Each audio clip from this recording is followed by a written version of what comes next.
Opisyal nang itinalaga ng Liberal Party ang isang Filipino-Canadian para maging kandidato nito sa isang riding sa Toronto. Muli pong lalaban si Paul Saguil sa Willowdale na kung manalo, siya ang magiging kauna-unahang Filipino Member of Parliament sa Ontario. Narito ang report.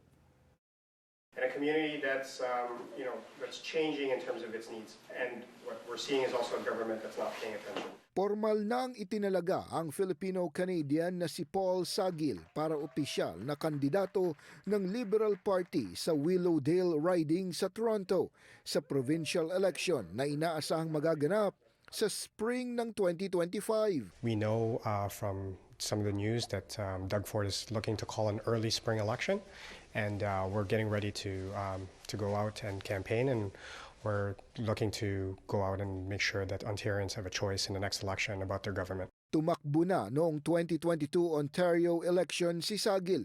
Pumangalawa siya sa 11 kumandidato at nasa 2,000 boto lamang ang pagitan niya at ng nagwaging si Stan Cho ng PC Party. In the last election, we were one of the top ridings to change their vote share in the last provincial election for the Liberal Party.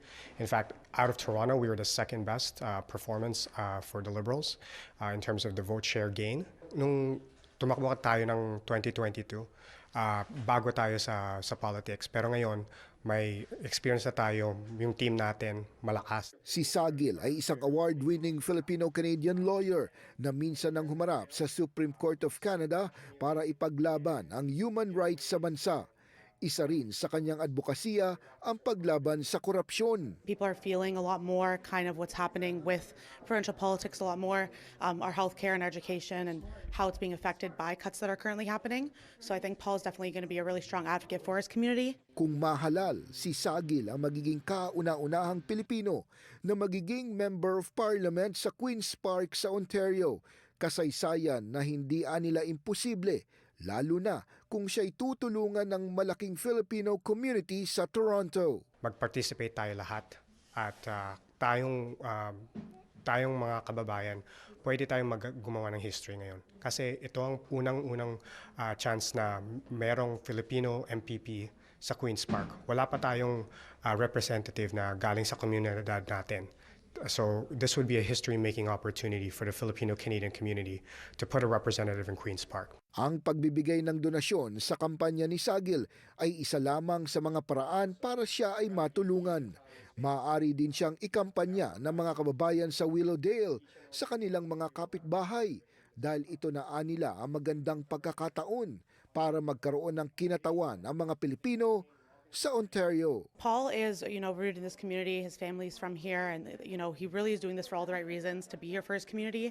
It would be making history if he were elected. He would be the first Filipino representative at Queen's Park, which would be huge. So I think once we start getting things out there and get Paul at the doors, meeting people, meeting with the community, I think that the reception is going to be very, very positive.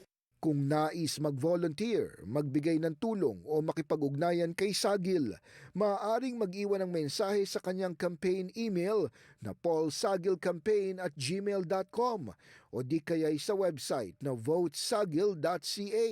Umaasa siyang makakakuha ng malaking tulong mula sa mga kababayan dahil ang kanyang panalo ay panalo ng lahat ng mga Pilipino dito sa Canada.